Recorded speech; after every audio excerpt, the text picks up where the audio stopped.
Now this is the kind of place Jesus would be born, hiding from the Pharisees and the King Herod. Yeah. Yeah, it's got In plain sight. Yeah. That sort of cave-like quality. Yeah. Right under the noses of. I'm gonna say some words. Right under the noses of the authority. Yeah. Yeah. Okay. Yeah. And I'll say some words to it. All right then. Okay. Alright. So here we are in Canterbury Cathedral, in a little out of the way corner. There's a cathedral over there. Yeah. Okay.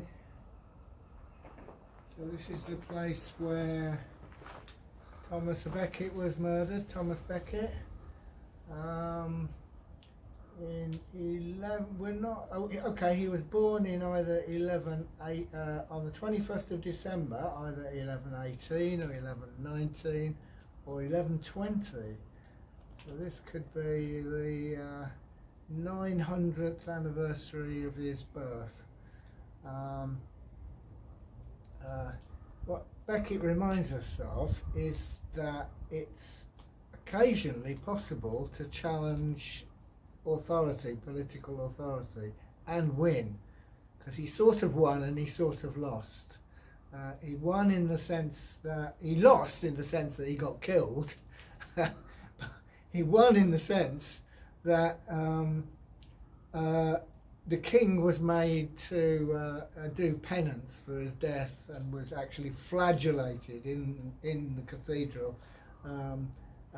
Had to go to the place of his martyrdom and beg forgiveness and all of this sort of stuff. So, you know, the king, Thoma Becket, took on political authority and was loved by the people who believed that he had healing powers, and the power of the people's love for Thoma Becket overrode the power of the king in the end. And people came to Canterbury Cathedral from literally all over Europe. It was the second most important pilgrimage site in the whole of Europe after Rome. So it's an important place. Anyway, we're here today because today's the 21st of December. It's the winter solstice. It's the shortest day, the longest night. It's the day when last night was the longest night, today is the shortest day, and from today the days start getting longer again. It's also the conjunction between Jupiter and Saturn, which some people say marks the beginning of the age of Aquarius. But we're not going to sing the song. But we are going to burn a £5 note. There it is. It's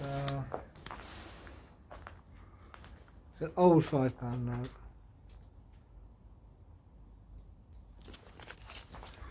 Right, it's MC 72 38 80 22. I'm going to set light to that. Oh, have you got your...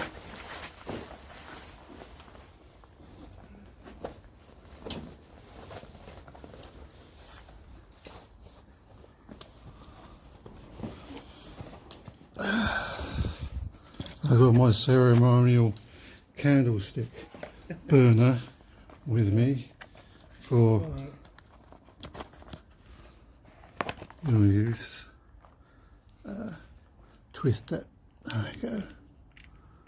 And just hang on. Just turn. No, the bottom turns around, so when you gas up. How do you That's it. Click down.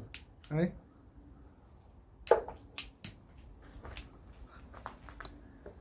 How's it function, John?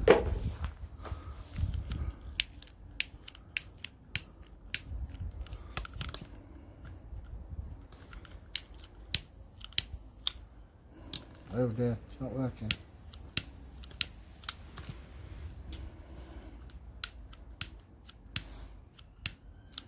We should have tried this before, shouldn't we? I did at home.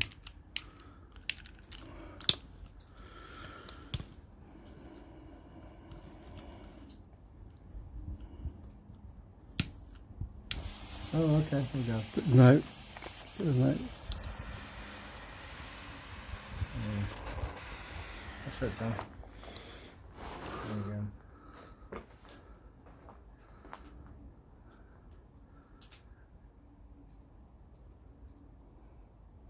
So are we going to invoke the spirit of Thomas Becket now?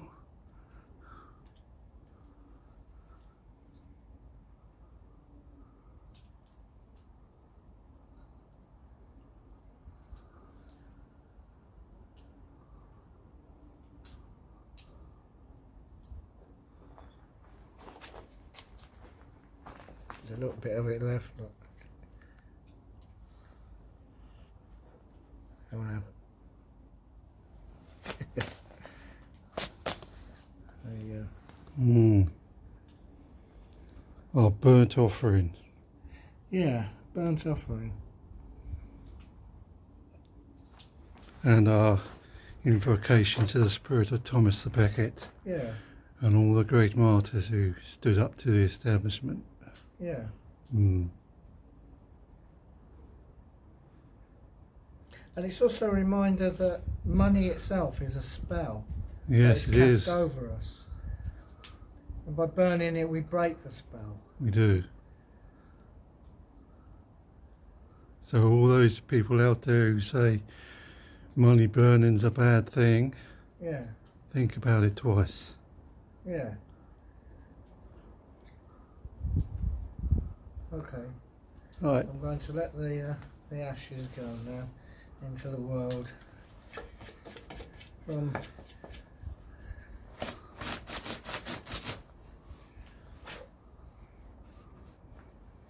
it's the spirit of, so that's what it is. The money burning is the spirit of sacrifice in the modern world.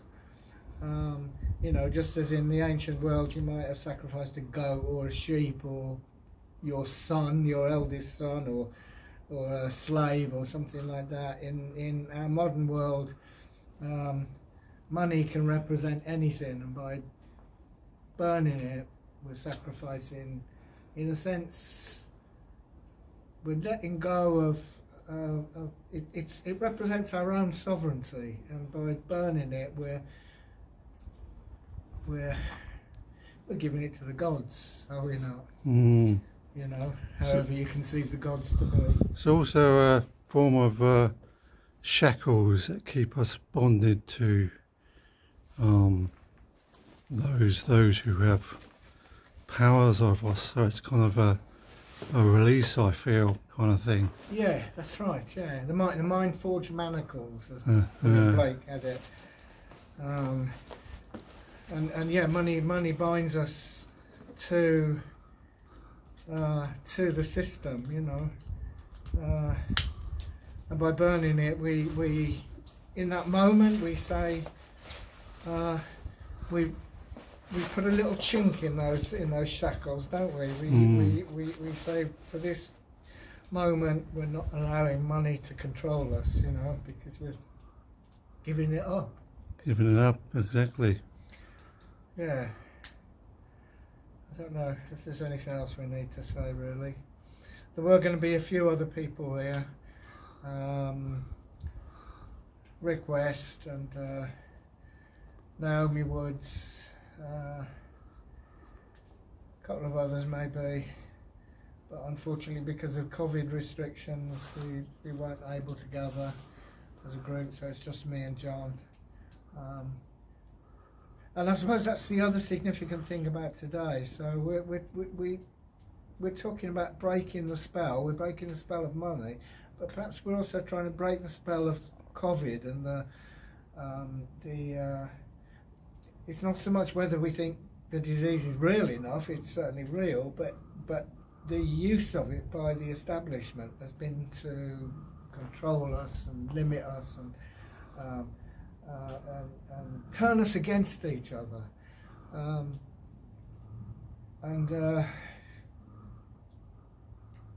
And while at the same time making lots of cash for themselves, you know. So we need to break that spell. I don't know at what point this happens, because it's been the strangest year in history, at least, well, strangest year of my life, and I'm sure everybody else's. The worry is that they will keep, you know, that while human rights are being taken away from us, that we may never get them back. Let's make sure we do get them back, you know, when all of this is over.